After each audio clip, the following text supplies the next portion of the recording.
ശബ്ദം കുറയുന്നു, ദൈവം മുഖം മറയ്ക്കുന്നു. ഇതാണ് ഈ 3 സങ്കീർത്തനത്തിന്റെ പ്രമേയം.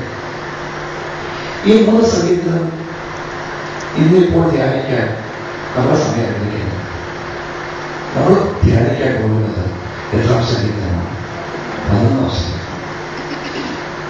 ജീവിതത്തിൽ എന്തുകൊണ്ടോ മടുപ്പ്, നിരാശ ഒക്കെ വന്നു ഈ സങ്കീർത്തനക്കാരൻ.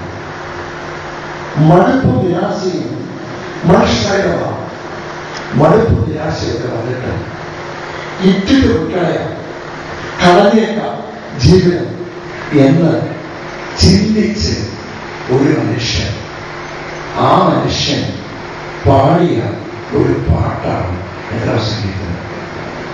ജീവിതത്തിൽ മടുപ്പ് വന്നപ്പോ, നിരാശ വന്നപ്പോ ദൈവസന്നിധിയിൽ ഒരു മനുഷ്യൻ നിന്നുകൊണ്ട് പാടിയതായ പാട്ടാണ് 8-ാം സങ്കീർത്തനം, 11-ാം സങ്കീർത്തനം. ഇട്ടിട്ട് വിട്ടളയാം, കളഞ്ഞേക്കാം, ഇനി ജീവിക്കണം എന്ന് തോന്നിയൊരു മനുഷ്യൻ. വേദപണ്ഡിതന്മാർ പറയുന്നത് ശൗൽ തന്നെ വേട്ടയാടിയപ്പോഴായിരിക്കാം, ശൗലിന് സ്വസ്ഥത കൊടുക്കാത്തപ്പോഴായിരിക്കാം ഒരു പക്ഷേ